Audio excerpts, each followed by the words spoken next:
might be a candle in the night. Should have run. No, I cannot do that.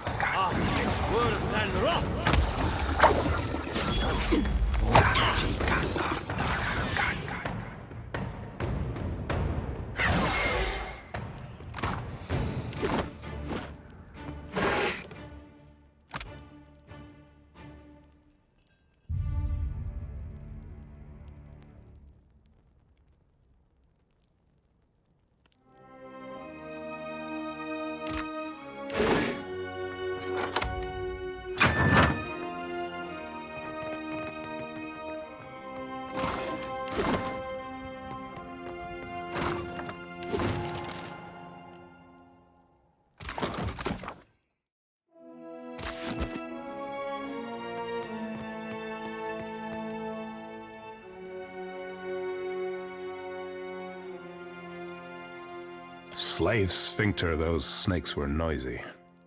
I don't suppose you brought any extra parchment with you?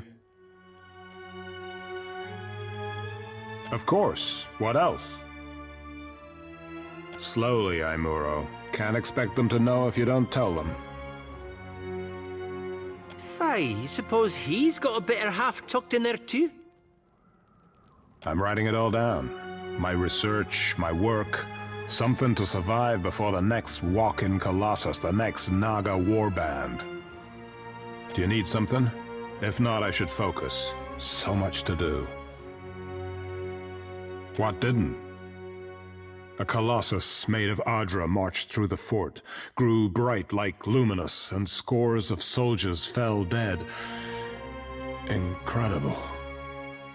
Then the Naga killed everyone else. Except Latharn, I suppose. Yes, he must have left.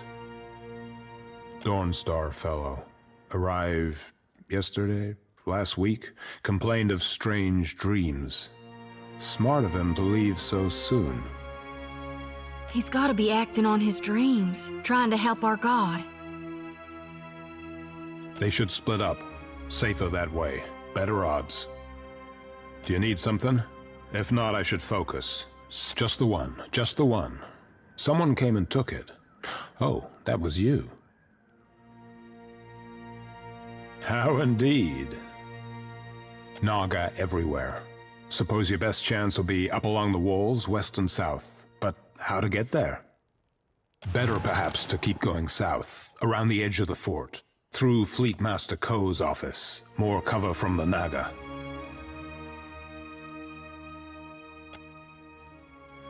Safety in numbers, eh? A comforting illusion. Let the others have it if they wish it. I must see that my work survives.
Need a hand?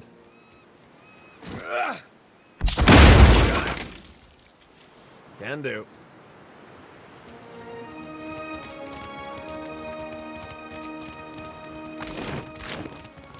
Head. Worth and rock. Yeah. What can I do you for? Time to separate the chaff. Moan, Ixie, honor. Oh, hell.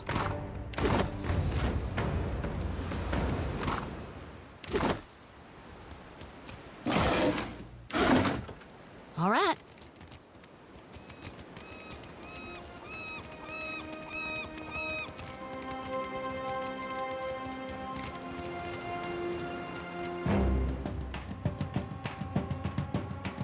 Milan is better Republican.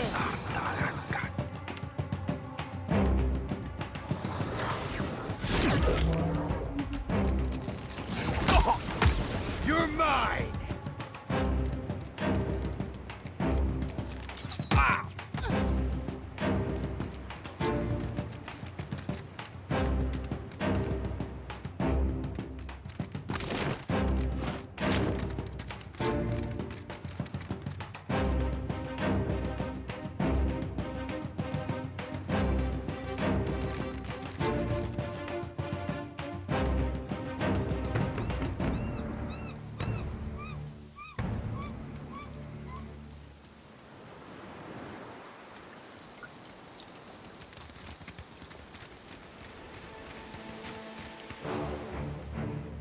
Ask someone else.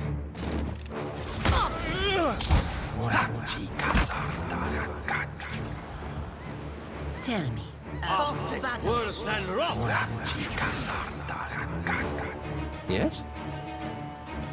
There's a walloping. Lava beyond Moan, seek. Ixie, honor. Death to our enemies.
Uh-oh. We got a ferocious beast watching us. And he looks like he's got a very itchy belly.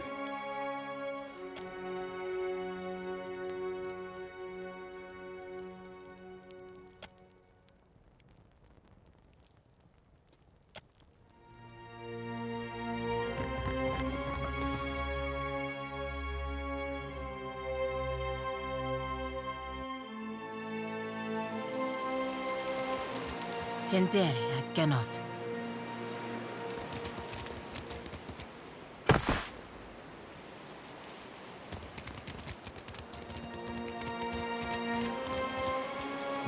What can I do you for? Uh-huh.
The sea-striped fiends send you to uproot the tree of the gods, yes?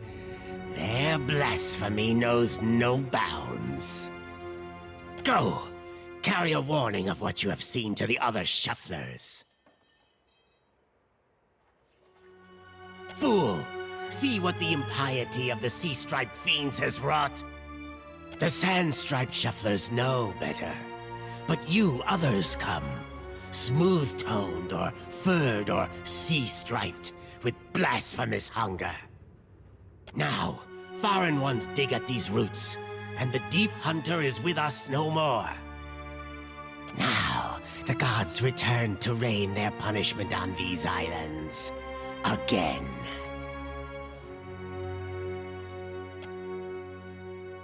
Do your stories say nothing of the many disasters? Of the shuffler nests washed away like foam?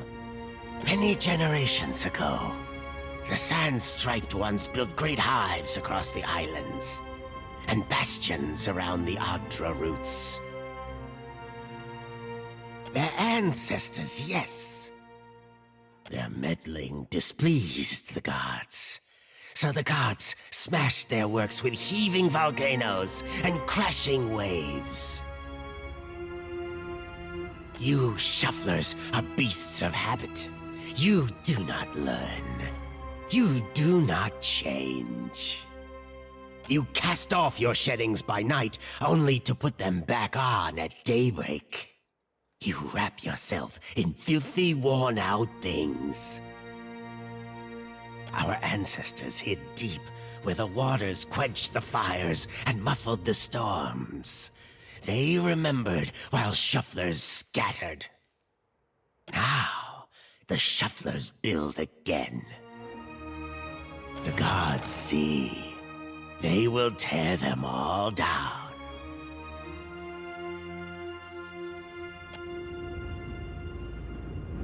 If your fat tongue speaks true, then give us proof.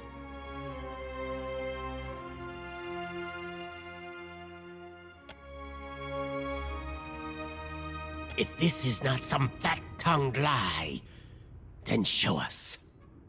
Approach. Restore the blessing of the gods to the Adra.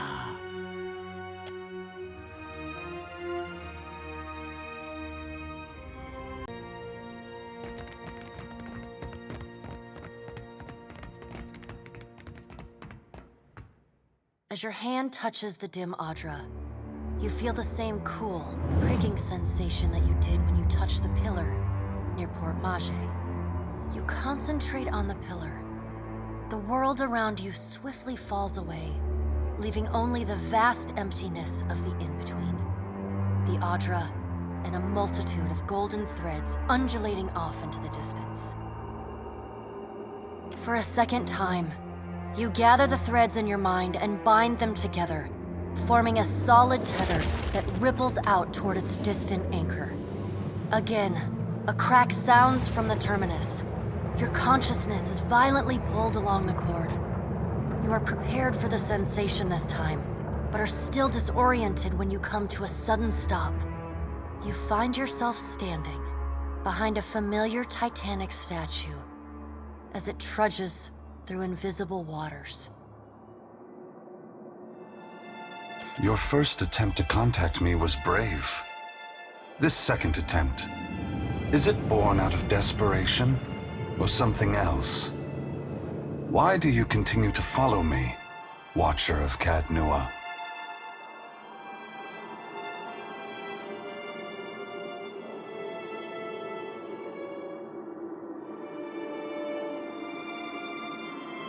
Though there is no change in his stone visage, there is a long pause before he speaks. That's a great challenge you've taken on. Why?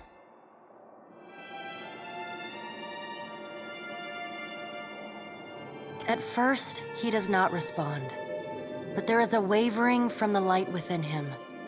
A momentary dimming that allows you to see the souls within the Adra clearly. I never sought violence or death, but Margren and the Hand Occult have ensured that the world believes the madman Widewind tried to destroy the Deerwood and everyone in it. In truth, a war was what I desired, but not one of violence. I sought a war of conscience. If people saw that the ruins so faithfully guarded by the Glanfathans were nothing more than machines the Angwithans had used to turn themselves into gods, what could that mean? Aethys becomes silent. You can sense his presence advancing back along the cord between you. His energy flows over your hand, tendrils of light probing into the air around you. They poke and prod at the silent lost souls hovering in your vicinity. You are in a unique position. In spite of the work of the Leaden Key and Hand Occult, you have seen through our facade. You know the gods' true nature. Without the benefit of your knowledge, few mortals would be willing to accept the true history of their gods. After all, we weren't. The last time I walked Aora, I made a mistake in not revealing my true purpose. I believe you would understand it better than most. Yes, I will tell you, but this is not the time. As I take this body farther from the lighthouse, the tether grows weaker, and I have already tarried too long. Soon this link will unravel completely. If I have not reached my destination when that happens, I will need to pull more souls from your world. It is. When you contacted me from Port Mage, I had to sever my tether to the luminous Adra. Without it, I lacked the strength to reach Hasongo. I pulled souls from the creatures of the ocean and from the people at Hasongo until I could reach the lighthouse. The soldiers and Naga there were no threat to me. I did not kill them out of malice, but simply to keep this body moving. It may be hard to believe, Watcher, but I have pity for every soul I've come across on this journey, even yours. The edges of Aethys's massive form blur and dissolve. The huge figure retreats from you. As it moves, the tether begins to rapidly unravel. As Aethys speaks, his voice sounds garbled, fragmented, and distant. If you would know more, find me at the Ashen Maw in Margren's Teeth. I must rest there before I begin my final work. When I leave that place, you will not be able to follow. Before I go, I should return some of this to you. I still have need of the great power of your soul, but I can spare you this portion. A pulse of energy moves back along the golden cord toward you. It feels familiar, comforting, even before it contacts you. The energy washes over you, flooding you with feelings and memories you had thought long forgotten until they settle back into the cracks of your soul. And then the tether and cord snap, Aethys's figure evaporating into dust that mingles with the endless gray expanse. Heat rushes over you, and the uncomfortable sensation of the Adra Pillar's presence cuts off. The gloom of the in-between is pierced by the light of the living world. You are back in the lighthouse, no longer dim. The luminous Adra beside you is filled with warmth and light.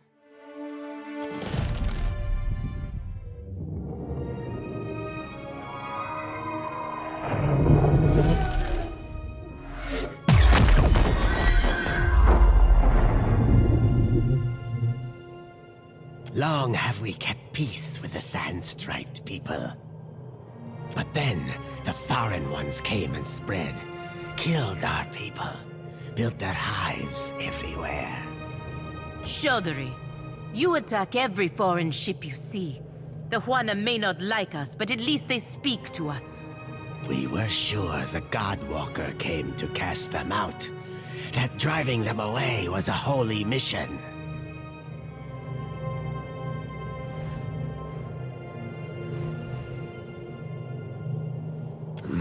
But on whose terms?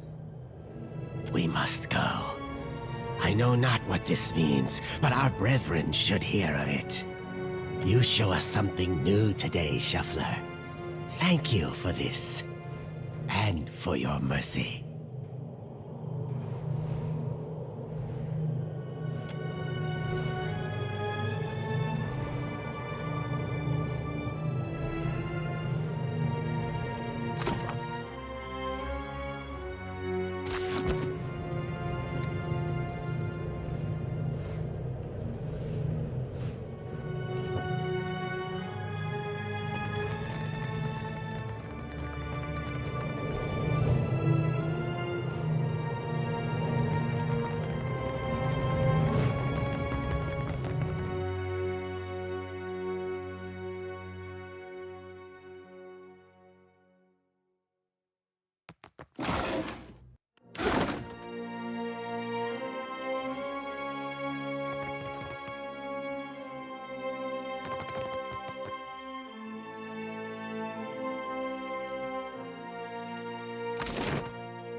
If I'd known there were that many in the water.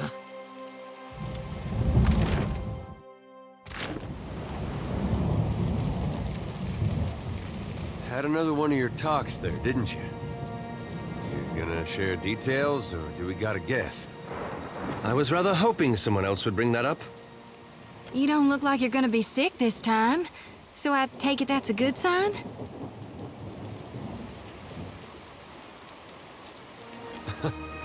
All the places he can go, and he chooses a spot named for Margaret. What could he be thinking? I'm ready to chase Gone if you are.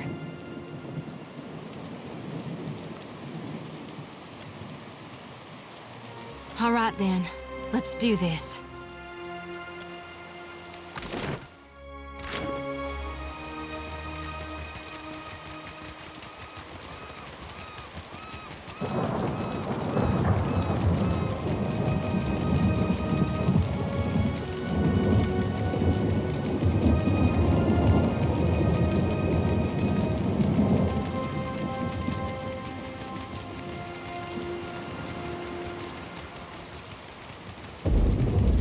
Scale-bellied cowards! I knew they'd run!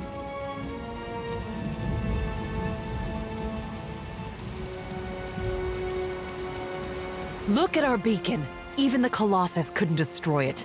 And those snakes aren't so tough now, are they?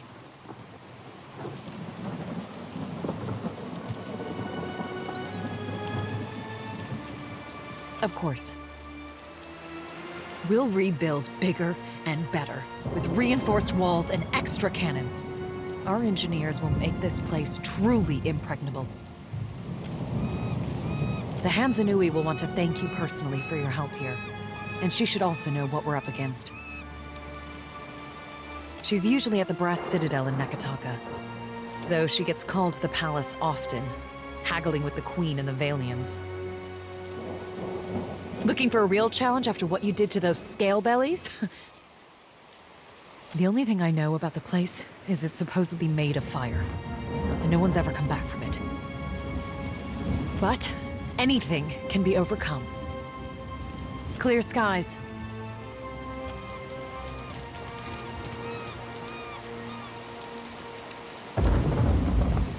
Light of Aethys be upon you, neighbor. Are you looking for survivors? Short lady, about my age, came from Deerwood with her son. Let's see. Freckles, braids, usually. Punches you in the arm if she likes you, face if not. Oh, and that's if you're lucky. No, that doesn't sound like anyone. You gotta be her son. Got her nose and her freckles. You don't have to lie to me, kid. I'm a friend of your mother's.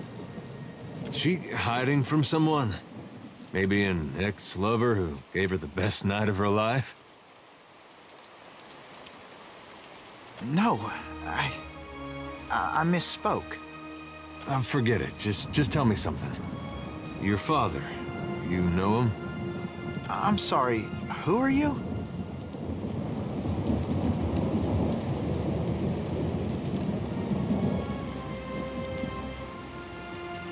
With Alava, though, it was more like she had carnal relations with you. Yes, I knew my father when I was very young. He was a man of strong faith. Have to be. You get Alava mad, you need a god on your side for protection. He was lost to us during the purges, which was how we came to flee here. So you met him? Well, that's great. You had a dad. Where's your mother now? Got a lot of catching up to do. My mother is with Aethys.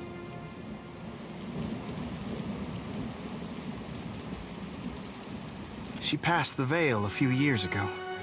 A flu. It's possible her soul has taken a new body by now, but if she was truly blessed, she marches instead beside the Shining God.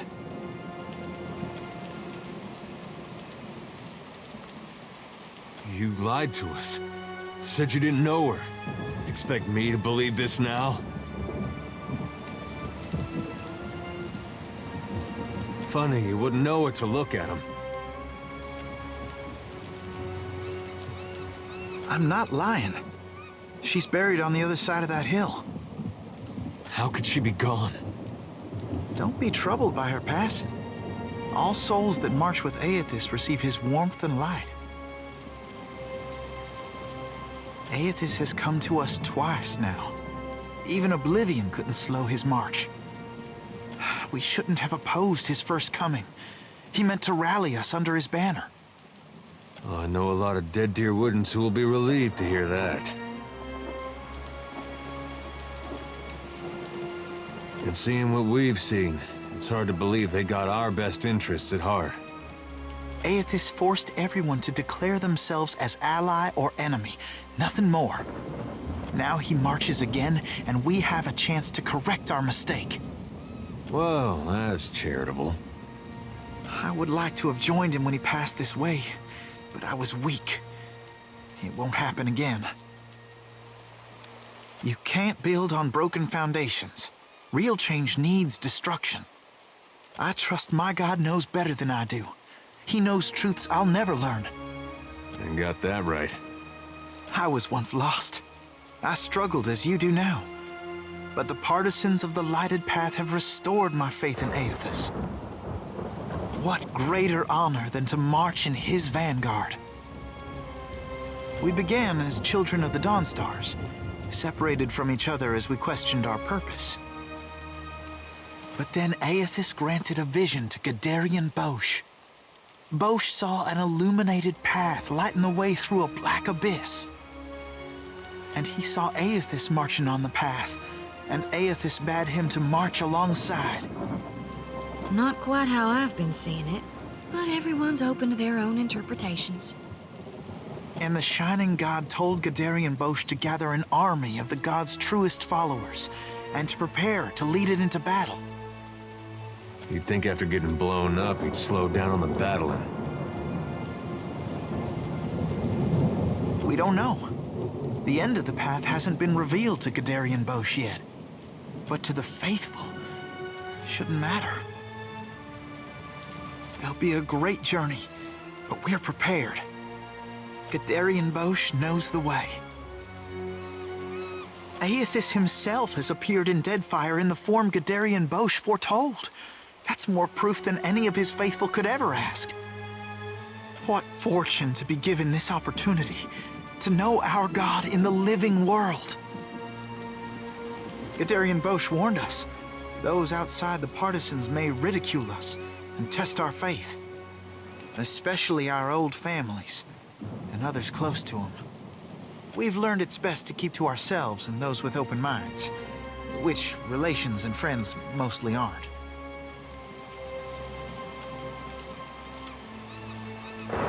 We can go. Hey, kid. What was your name again? Baird. Right. This lighted path fellow, Bosch. Sounds interesting. There's some way I can meet him? He's usually on the move, rallying followers.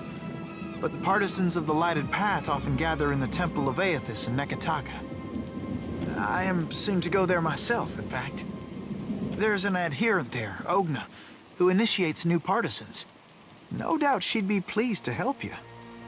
Aethys needs able soldiers, even in their elder years. You should consider what Ogna has to say. It might speak to you. Farewell.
chest of peace wouldn't do us any harm. Oh, a stolen chest of peace wouldn't do us any harm. Oh, a stolen chest of peace wouldn't do us any harm. And we'll all hang on behind. And we'll rodeo, Paris wheel along. We'll rodeo, Paris wheel along. We'll rodeo, Paris wheel along. And we'll all hang on behind. Oh, skirting on this border wouldn't do us any harm. Oh, skirting on this border wouldn't. You blink and find yourself standing in the knee-high grass of an endless field, with the day just falling into dusk. Then, the earth falls away. The wind ceases, and you are sent tumbling up into the dark of the sky. Watcher. The voice of the pallid night shakes the earth at your feet. You have returned to Bareth's realm, your soul once more called to attend the wishes of the god of death.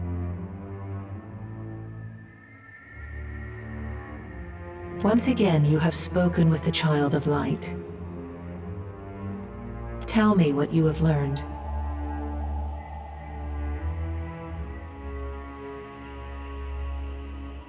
My patience is not infinite, and your soul is but one breath in a hurricane that I control. She closes the gap between you in a blink.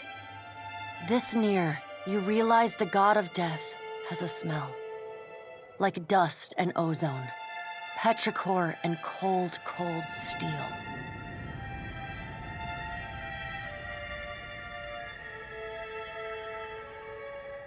You may be the Watcher of Cadnua, the Hound of Aethys, the Herald of Bareth, but you are still a mortal man. Every time you defy me, I grow further inclined to disassemble your soul and scatter your essence to the farthest corners of the beyond once the task I have assigned you is complete. So have a care, Watcher. Intriguing. The Pallid Knight stares past you, pensive. Wow, attend. Tell me what your many eyes perceive. Her words ring out, and a heavy silence descends. In the silence breaks the murmur of countless voices. They speak all at once in languages both known and unknown to you. In the space beside Berith, an eye blinks open, followed fast by several more. They are round, keen eyes of Kith, the slit eyes of snakes, the small, dark marbles of birds, the bulbous lanterns of deep-sea fish. Here we are. A figure walks through the cloud of eyes as one might step through a door. It is an Orlan, then a pale elf, an ocean human, a Naga, each of them eyeless. They are Wal. This is the first interesting thing to happen in ages, and we do so love a riddle. The figure wears an Amawa's grin, and the many voices beneath its own titter. Some things must be lost to be found again. You knew that once, when you buried my scroll beneath the earth in Black Meadow. But it seems you have forgotten. We have read the book of your life, Watcher. It is heavy with the weight of your choices, and its pages are not unmarred by the blood of others. You reap, but on a smaller scale.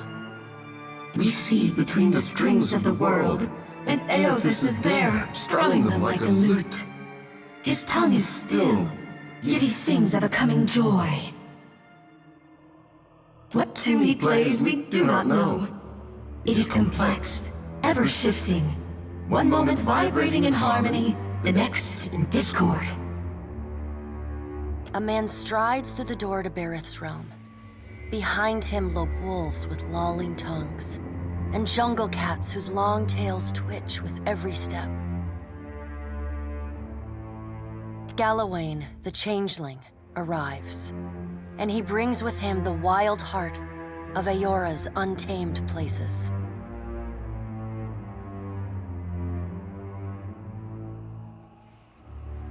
Fast on Galawain's heels, a small wave of seawater washes across the tiles. It pours off the edge of the platform and cascades down into the beyond. From out of the water rears a glowing lure, then the head of a gigantic fish. The round black eyes of Andra roll to meet yours. My gift-bearers bring to me that which Kith most want to forget, and in their memories I see you as Wal does. You are the one who leaves chaos in his wake. You knew one of them once, my gift-bearers, Maneha. She longs to forget and to help others do the same. But when given the chance to aid her, you did not. You are a capricious creature, like Eothas. Andra's storm-black eyes roll away from you. Eothas is nothing if not resourceful. I admire his nerve. In the changeling's voice, you hear the soft patter of rain on leaves and the rush of wind through treetops. No, he is a creature of the pack left long alone. Without our strength behind him, he is weak.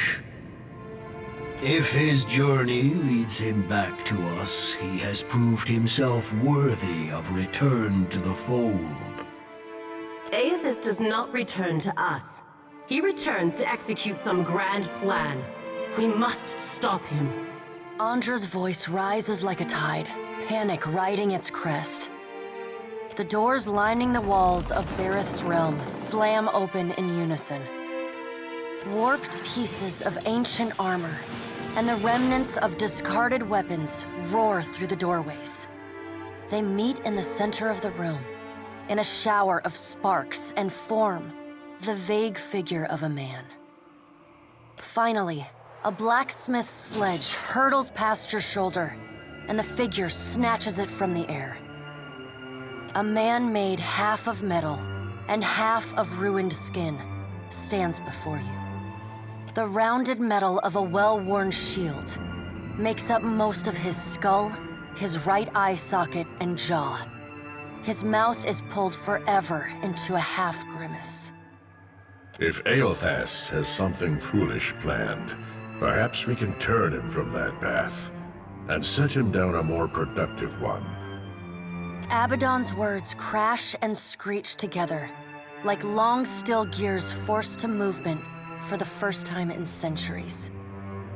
Abaddon speaks with a child's naivety. He violates not their realms, but mine. I feel his urgency in every stamp of his feet along my spine. I will send tsunamis to slow him if Mogren would stir the earth beneath Mogren's teeth. The water at your feet recedes. Lava oozes up through the shallow water, and a woman made from the guts of the earth emerges. She settles her characteristic broadsword on her shoulder and sighs a cloud of smoke and ash. Mogren returns. In the age when our steps carved valleys across the face of Aora, our bodies were impervious to all but the strongest attacks. I doubt fire and water will be enough to stop him. But I will bear down upon Eothas with all the heat and fury of the earth. If I must. The death of thousands now could prevent the death of millions later. Dark, inky tears fall from Andra's eyes. Sacrifices of the few protect the futures of the many. You cannot let your petty mortal feelings blind you to the urgency of the dilemma Eothas has thrust upon us. You will mind upon whose ground you tread. The Pallid Knight watches you with keen, predatory eyes. The deep, bellowing cry of an aurochs shakes the ground beneath your feet. The cry drones on and on, a moan without end. Wal's many eyes squeeze shut. Andra slips back beneath her waves. Mogren dissipates in a swirling cloud of steam. Galawain's beasts cower and whine. Only the Pallid Knight stands impassive. My end comes to all things in time. Should Eothas care to hasten the inevitable, I welcome his efforts. Eothas seeks a slate wiped clean. Freedom from the endless revolutions of Barath's wheel. The final emancipation of the countless stolen mortal lives the gods hoard within themselves. The Child of Light will not choose the hour of my death. Mogren tests the edge of her broadsword with a smoldering finger. He sows chaos in his longing for a radiant dawn. So much will be lost in the cacophony of fear his actions inspire. The crack of thunder rends the air. The gods fall silent. We can wait no longer to act. Speak with him, Watcher. Discover what it is he plans. Water begins to creep across the floor. It swells, runs swiftly, and catches at your ankles. You scrabble at the tiles, but it's no use. The current's pull drags you off the edge of Bareth's realm and into the fathomless beyond. You splash down in water so dark you can't see the bottom. Then, the water recedes, Gone, like a dream upon waking. The hard wood of your cabin's floor presses against your spine. The gods are gone, but you remain. It's a fine three-mast.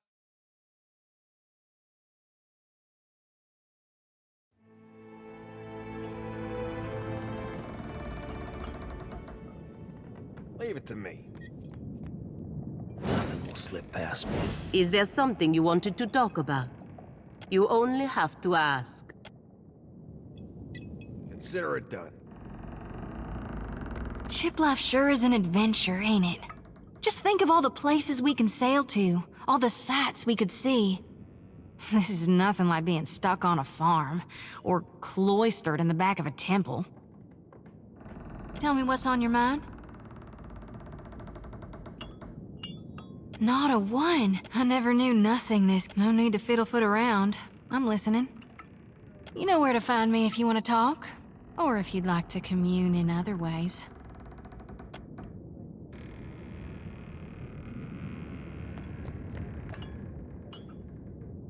Vela, the great and terrible things are at work.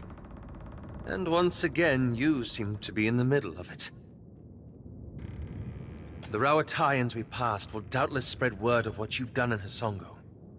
But others will want to know what you've seen. They'll look to you for answers.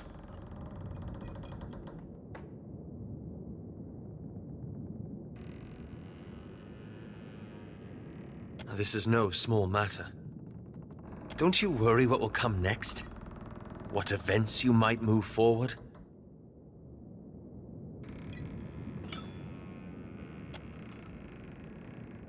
It reminds me of the question that drew me to the Deadfire. The one I've been avoiding. I promised to tell you what I was doing among the Animancers at Port Marge. As you may have guessed, I was observing them, gathering information on the various Animancy operations in the region. Yes, and how better to draw them out. Animancy is a subject of particular interest to the Leaden Key. Through it, I hope to pick up the trail. That's where it gets complicated. After that incident in Old Valia, I thought more about the Leaden Key and its particular composition. It's existed for over 2,000 years. Say what you will about its motives and methods, but that's an impressive tenure. That's when I realized how short-sighted I'd been. To think I could undo the Leaden Key without understanding how it works. I found references to an ancient Leaden Key cabal in the Deadfire. Possibly one of the oldest, if accounts are credible. And they appear to have been working independently, without direct intervention from Theos, for almost 2 millennia. And how to destroy it, yes. Most sources refer to them as the Painted Masks. But I haven't met anyone here who knows that name. I don't know where in the Deadfire they are exactly, but I was hoping we could look for them together.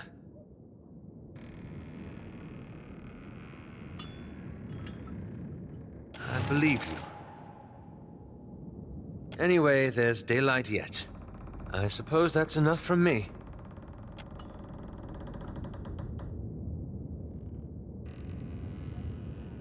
I got time. Wasn't what I expected, I know that much. I had this idea that maybe I'd get along with him. Either 'cause he was like his mom, or 'cause he was like, But it was like somebody talked him out of his personality. And when he looked at you, you got the feeling he was looking at someone a long ways behind you. It's not his fault. He's alone out here. And his mom was such a force. If she was so sure of herself, she'd have had that co-leader following her. Hard to replace something like that.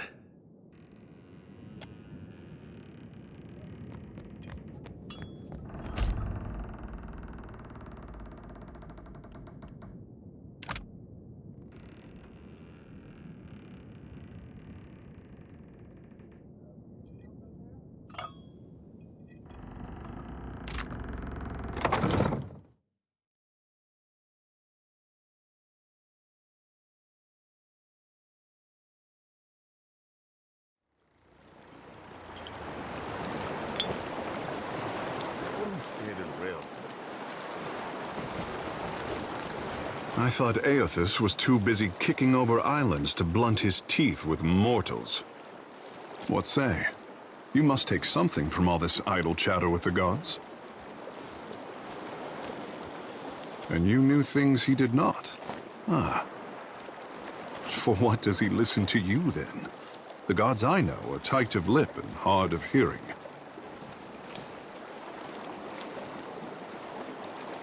He has inhabited a giant body and drained the souls of thousands. Can he be anything but committed?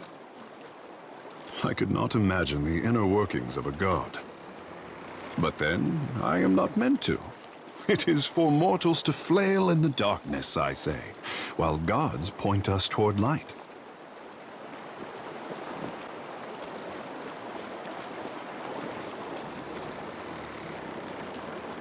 To be worshipped, to have others interpret your design. It is not fair, I say. For what should a god worry about such cares, when theirs is the hand on the tiller?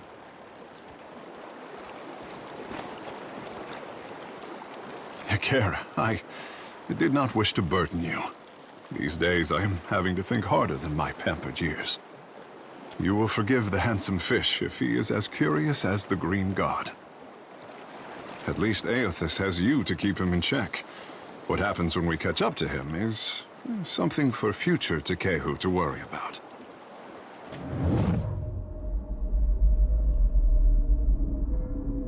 Scratch under the wet clay of any artist and you hatch a lifetime of fear and doubt. My boy doesn't fear the gods. He only fears what he'll compromise by living up to his potential.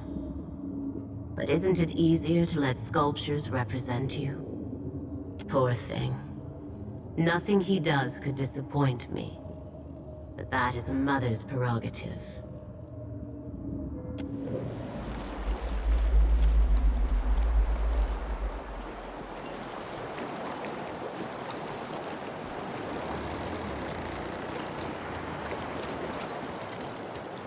Ahoy, Captain. What can I do you for? Aye, sure. When I were a wee swabby, fresh to the sea, it were Romaro that showed me the ropes and rigging. More than that, he kept his weather eye open for me. The sea be a right poxy oar on occasion, and life aboard the Sorcerer, that and more. Malnash, our ship hunter, mentored me too. Learned me letters and navigation. Aye, aye, Cap. Captain, a word? You've spoken to Aethys, which means you know what we're up against. If the fleet sailed up to him and fired every cannon at once, I imagine we'd have a fighting chance at taking a chip off his kneecap. There's no stopping him, is there?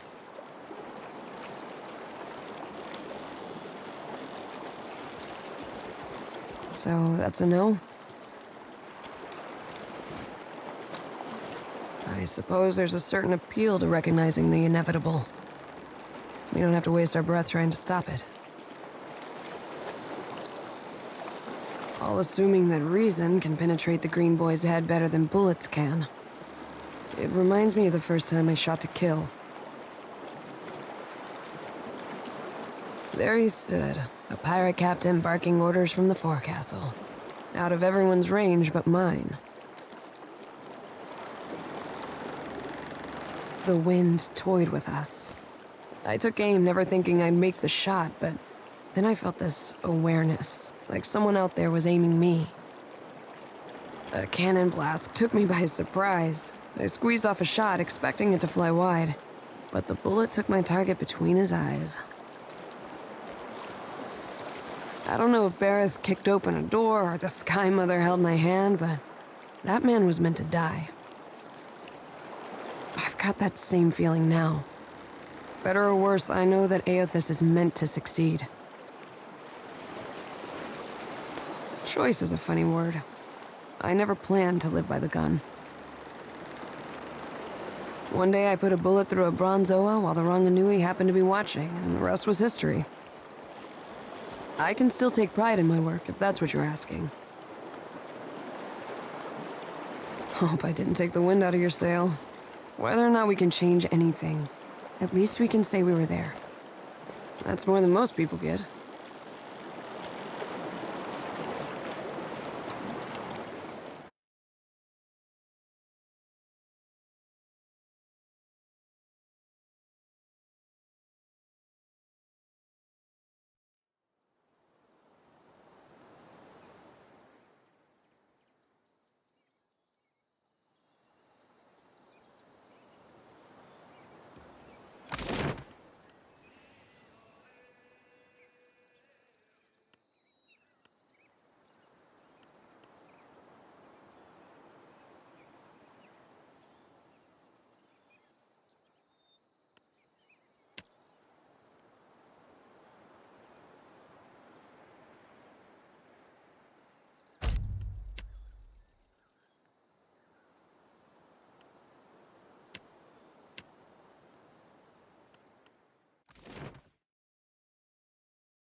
You look like you have something on your mind.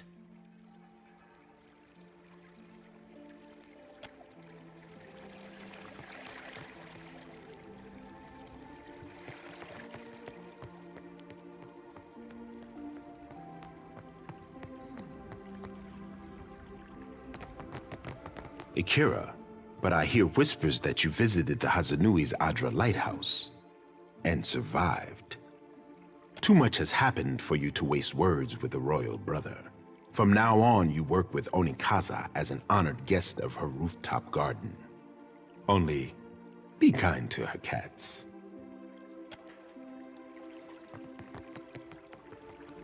You must gather your party before venturing forth.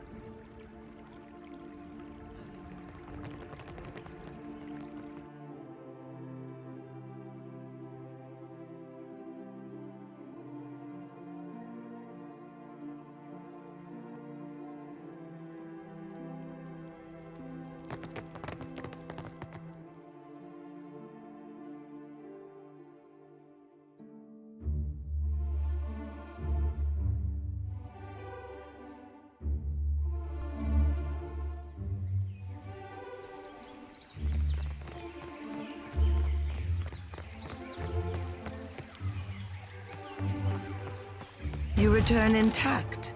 Nagati is not always kind to those who travel upon her domain. My brother speaks of your journey from Otare Okozi. Mostly, he mourns the loss of his expedition. Scholars pore over your findings as if a charcoal rubbing could build a bridge to Ukaizo.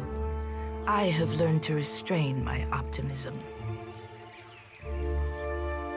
A messenger from the jaws of Tangaloa speaks with the voice of wisdom and change, I say.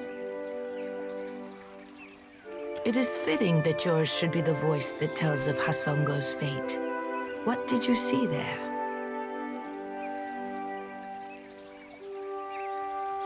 The snakes are on edge. Where comes this new boldness? Far be it for me to complain if they make trouble for outsiders.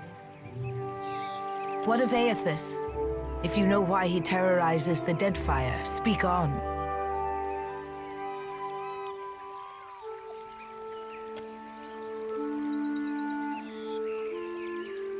If Aethys makes for Magrin's teeth, I say the Rathun will grind him to dust for the praise of their warrior matron. Even if they fail, it will be an enemy cleared from my plate. This is the gratitude of Nagati, I say. The fiery children of Magrin devoted to their mother with a fanatic zeal. Bothersome, but the least of my troubles now. From Port Mage to Hasongo to Magrin's teeth, Aethys follows a rich vein of Adra. It takes him northeast to more interesting territory. In the deepest memory of the tribes, we have told stories of Magrin's teeth. Embellished sailors' fables, Akira, but not without some truth. My people speak of treacherous seas, lakes of fire, and the ancient warriors hammered to life on Magrin's anvil. Ashen Maw is the grandest and most accessible of the peaks. It is the sharpest tooth in Magrin's jaw. Prepare yourself for a fight. If you make preparations in Nekataka, I say we can help each other. I must keep the city's peace, and I have only so many arms and eyes. While the Deadfire screams, I would see Nekataka outlast the storm to come. What I need is a lasting peace that will outlive my dynasty. But I will accept peace of mind for now. What do you know of my water shapers, Herald of Bareth? I say he has influenced the guild in that respect. My water shapers are the levy holding back Rawatai's advance. An adept standing at the prow of a war canoe is enough to send the fleet scrambling for the shallows. This reminds me. I owe the Hazanui a basket of koiki in remembrance of the Battle of Nakaru Atoll.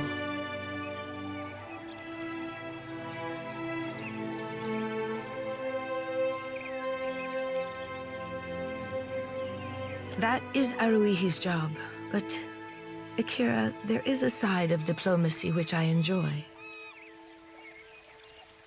While the problems of Aethys and overindulgent admirals plague these waters, I have summoned the masters of water shaping to Nekataka. Now would be the time to confer with Guildmaster Mairu, but she does not answer my summons.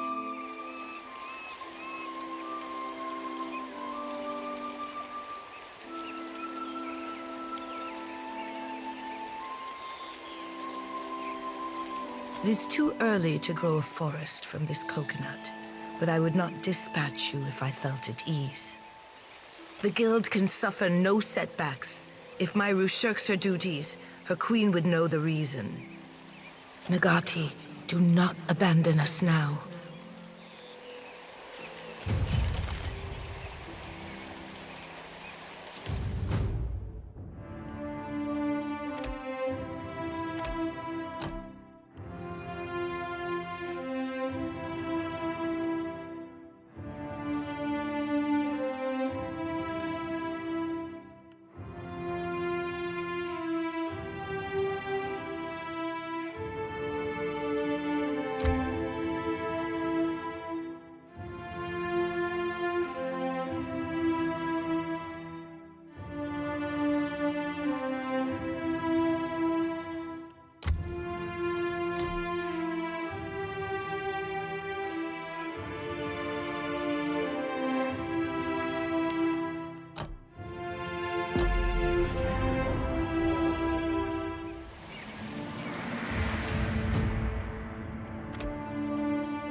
See anything of interest?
Poste Nago.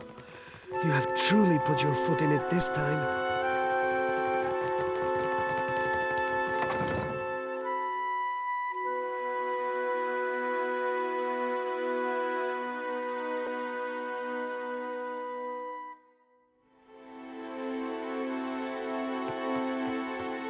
If you need iron or steel,